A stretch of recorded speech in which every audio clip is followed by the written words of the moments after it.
welcome or welcome back to my channel.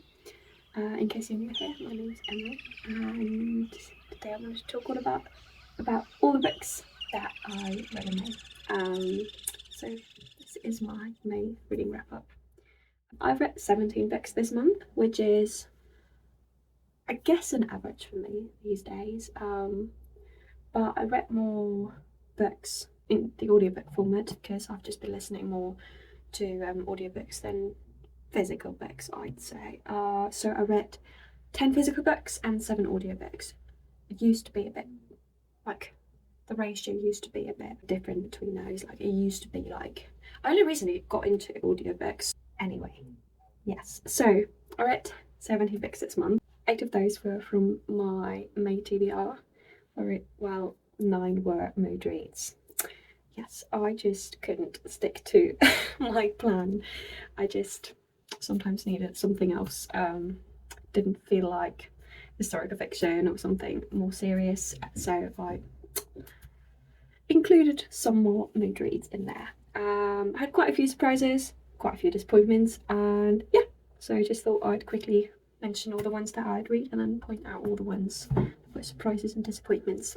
So I'll start with the physical books, and I think first physical book that I read, okay, I'm not going to do this chronologically, I can't remember which one I read first. So I read Dating Dr. Dill, which I gave 2 stars. Then I read 5 Survive, which was amazing. I love this. This is a 5-star book for me. Then I read What We Talk About When We Talk About Love by Raymond Carver. I gave this 4 stars. Then next up I read O. William by Elizabeth Stratt, which I gave 3 stars. The Little Paris Bookshop by Nina George, which is a German book, and it's the English translation. I gave this 2 stars. Then I read No, I Don't Want to Join a Book Club, which I was so excited for, but I gave it 2 stars as well. The Little Brooklyn Bakery by Julie Kaplan. It's really sweet. I gave this 3 stars. Might have been a 3.5 though. It was really nice. Yeah. Then Speak of the Devil, which I gave, how much did I give it? I think I gave this 5. Yeah, give this 5 stars. Yeah. Falling Heart by the Royal Guard, which is a new release by Megan Clausen. Yeah, Clausen, which I gave 3 stars. And the last physical book is The Impulse Purchase by Veronica Henry, which I also gave 5 stars. And then the audiobooks that I read were Sadie by Courtney Summers, which I gave 5 stars. Then I read Emma by Jane Austen, which I gave 4 stars. I read Bandit Queens by Perini Schroff. I also read The Inheritance Games, the first book, as an audiobook. Listened to The Inheritance Games, I'd say, by Jennifer Lynn Barnes. I really enjoyed it. I gave this 4 stars. Also listened to The Mysterious Affair Styles, my first Agatha Christie book, and really enjoyed it. Gave it 4 stars. And the last book that I listened to, which was recommended to me by a friend, was Vanessa Margarita by Mikhail Bulgakov, which I also gave 4 stars. So audiobooks were generally a bit better. Yeah. So now moving on to the surprises and disappointments. I'll start with the disappointments. I want to finish on high. So my disappointments were, firstly, I was so excited about this book. I was so excited about No, I Don't Want to Join a Book Club, just because of the title and just because I thought the blurb sounds amazing. It's about this, I think it's about, how old is she? Like, I think she just turned 60, or maybe she's 65. Doesn't say on the back. And it's about, like, running, she's divorced, and she's just, well, technically on the back it says that she's just trying to live a life and not worry about getting old, just more welcome it a bit more and do things a bit differently to maybe other people, or like the stereotypical way of like growing old. And I had such high expectations, but this was so boring. It was just so boring. There was no plot.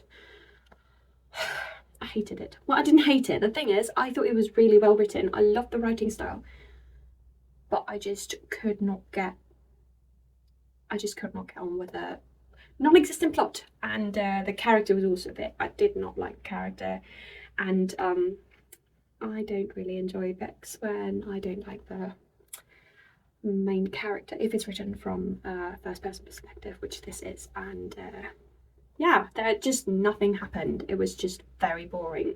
I fell asleep twice whilst reading it, also in the afternoon, because it was so boring. Yeah, so that was a disappointment. My second disappointment was another book I was really excited about, which is The Little Paris Bookshop by Nina George. I was so looking forward to this. I thought it would be the ultimate cute romance about books. Love books about books, but no. This was not a romance. I feel like this was advertised so wrong, because I thought it was, doesn't it? I mean, firstly, look at the cover. This just looks like a romance. The Little Paris Bookshop, and it's got this cute, like, romantic cover, and it says, yeah, it basically says, but when an enigmatic new neighbour moves into his eccentric apartment building on Rue Montagnard, Jean is inspired to unlock his heart, unmoor the floating bookshop, and set off for Provence in search of the past and his beloved.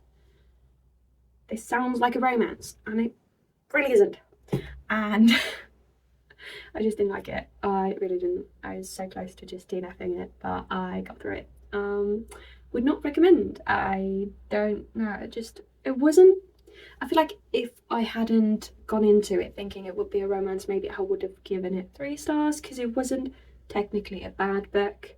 But no, it was not for me. I really didn't like it, even though it had potential, but no, not for me. Yeah. Then my third disappointment, which is actually one that I gave 4 stars, but I just gave, and this is what we talk about when we talk about love, by Raymond Carver, and I gave this 4 stars because I know that it's really well written. I could appreciate it as that, but it wasn't a book for me. I still gave it 4 stars because I think it deserves it, and I don't think I didn't want to give it less stars just because it wasn't for me. Like, personally, it was just too male gazy for me. It was like it's a short story collection, and all of the short stories are written from a first person male perspective, and it's just very male gazy and just not very enjoyable. I feel like a lot of people will enjoy this very much. I just didn't. But I technically really enjoyed the plots of each story, but it wasn't my type of thing. So this was kind of disappointing, even though I gave it 4 stars. Yeah. And then the last disappointment for me was Dating Dr. Dill by Nisha Sharma. I thought this would be so cute. I really did, but I didn't like the characters. I didn't think they fit very well together. So this is a romance, but like it's kind of fake dating scenario. Oh my god, I forgot it already. Yeah, it's fake dating because the female protagonist needs to get married to inherit some money from her dad, and the male protagonist wants to, what does he want? Oh yeah, he needs to get married in order to win back his sponsor for like a health centre that he wants to build. So I really like the idea of it, did not like the execution. I don't mind fake dating, it's not my favourite trope, but I just thought that these characters, I don't know how they ended up together. It was just so, no, I did not like how they interacted. I didn't like the story. This was a big disappointment for me, and I will give this book away soon. Yeah. Now moving on to the books that were solid, which were what I expected them to be. Which is firstly, these 2 romances were what I expected them to be. They were really entertaining, just cute books to read. Just to, I don't know, have something lighter as like a palate cleanser. So I would definitely recommend these to anyone who's looking for something lighter, something sweet, something cute. There's nothing wrong with them. Yeah. then my surprises, yes, moving on to my surprises, was actually the impulse purchase by Veronica Henry. So I read another book by her, which was called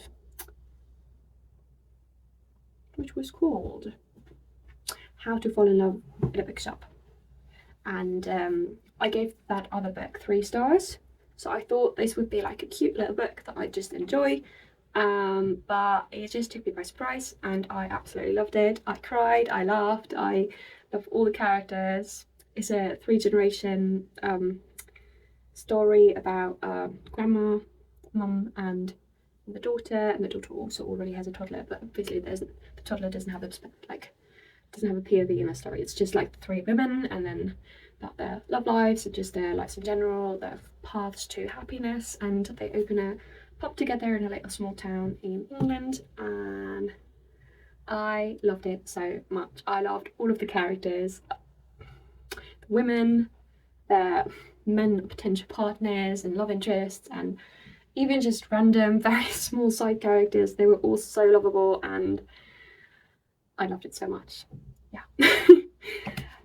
Then another surprise for me was Speak of the Devil by Rose Wilding, which is a feminist murder mystery. And I thought I would enjoy this. I didn't have like low expectations, but I was just blown away by how incredible it was. Also love the setting. It's set like in I guess in the Newcastle area, and so it's about a man who gets murdered, and then it's about these 7 women who are all connected to him, and also about a police woman who is trying to investigate, and then the POV just changes like from chapter to chapter, and sometimes it's one of the women, like who are connected to him or related to him, sometimes it's the police women, and it just like gradually uncovers the past life of the person who got murdered. And there's some trigger warnings for this if it's like rape and sexual abuse, and I guess there was something else happening in there. Yeah, it's just it's not like it's a heavy read, but there are some darker topics mentioned and addressed here, so definitely read the trigger warnings for this.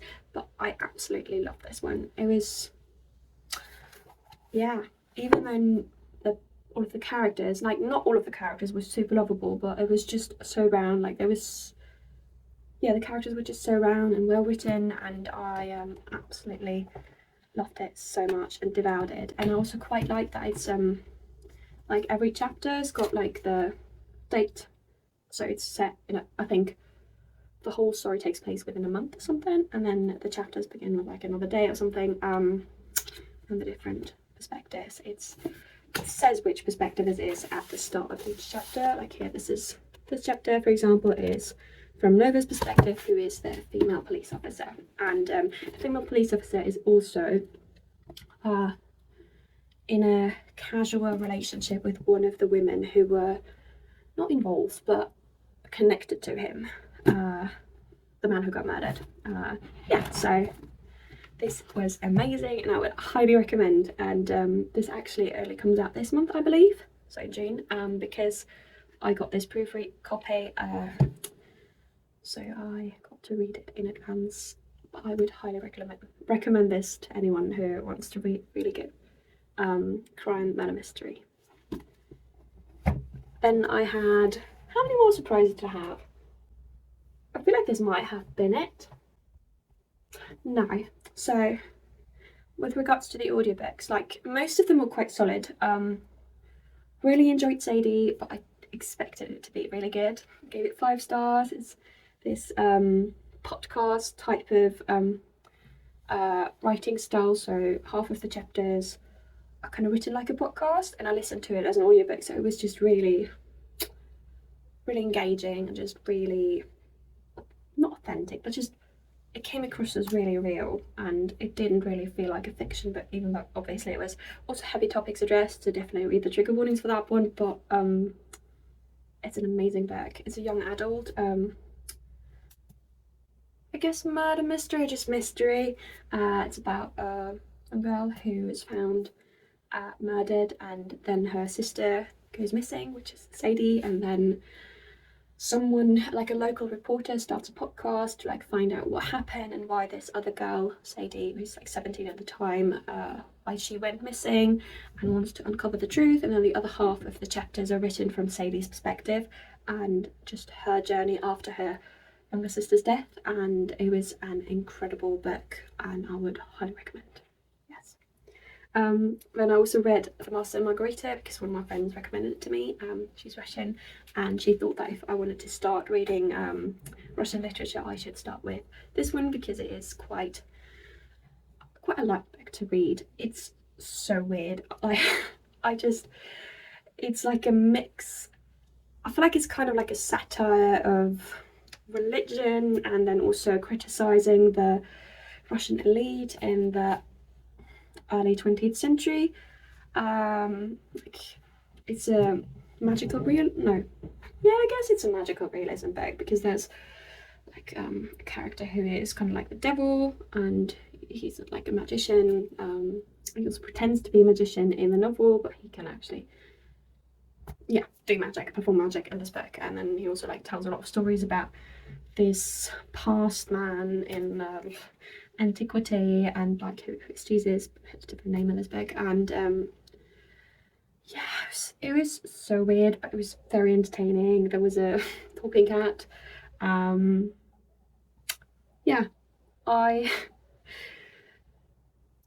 I feel like it's one of those books that you just kind of have to go into it without knowing a lot and just come along for the ride, I guess, and just going into it open-minded and just being surprised by the weirdness and just everything. It was very entertaining. And I also listened to Emma, which was also kind of what I expected it to be. Just a really cute Jane Austen book. I'd never read Emma before. I'd seen the movie, but it's been a while, so I didn't really remember much of the plot when I started listening to the audiobooks, but it was a solid romance. I gave it 4 stars. And then there was the Inheritance Game series, which I started. Currently listening to the second book. I really enjoyed it. It's a really good YA mystery. It's like a romance, dark mystery about a 16-year-old girl who inherits a multi-million-dollar mansion in the US, and it's kind of about like solving this puzzle and mystery, like the of why she inherited it instead of the like blood relatives of the person who passed away. And then it's also about her relationship with the 4 grandchildren, and they're all similar age to the main protagonist, and it's also about their relationship, and there's also kind of like a love triangle going on. But it was just it was really good, very solid. I wanted to listen on, still want to listen on. I'm really enjoying the second book so far. So and then The Mysterious Third Styles by Agatha Christie, and this was my first Agatha Christie book, and I thought I'd listen to it as an audiobook because I quite like listening to classics in audio format, and I really enjoyed it. It's very solid, not generic, but it's like typical standard murder mystery, which is still very enjoyable. And The Bandit Queens by Pirani Shroff. Was also really well written. I loved the writing style. I also loved the audiobook. It's written by someone who also has an Indian accent, so it all felt very authentic. And it was just a great feminist book about women. Like the main protagonist gets falsely accused. Well, everyone in the town that she lives in thinks that she murdered her husband, but she actually hasn't. He just disappeared and left her.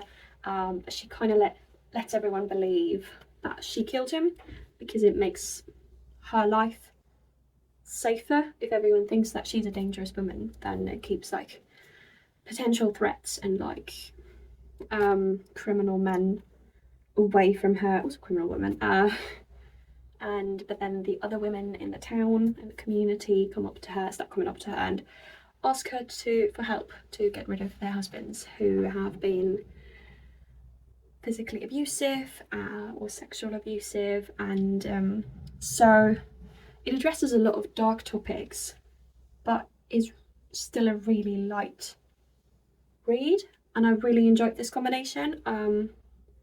Yeah, and then also it brings in like some historical aspects, such as this bandit queen, who is an actual person called Folan Davy, who lived in the early 20th century and was known as a woman who took revenge on her male abusers and murdered them.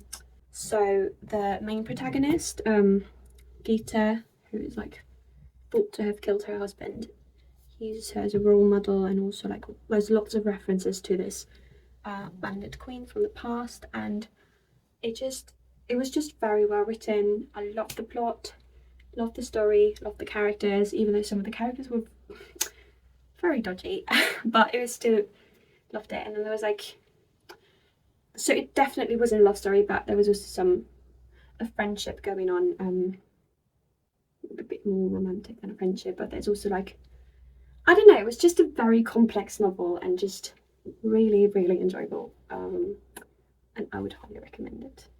Yes. And I think that's all of the books that I read in May and what I thought of them. Had very solid reading month, I'd say. How much? Just have some stats here, just like final wrap up stats. I had 3 2-stars, 3 3-stars, 7 4-stars, and 4 5-stars, which is a lot. 4 5-stars. I think actually maybe it was a better reading month. Maybe it just feels like it was a bad one because I had so many 2 and 3-star reads, but before that I'd only read like 8 5-star books in total this year, and now I've read 4 in 1 month. So yeah, actually I guess it was a really good reading month. That's all for me today. I hope you enjoyed this reading wrap up. Let me know what you've read in May and how you felt about your reading month, and also what your plans are for the next month. And I hope to see you soon in the next video. I hope you enjoyed this video. I already said that, didn't I? Yes, so I hope to see you soon in the next video next week, Wednesday, and hope you have a lovely day, and yeah, bye.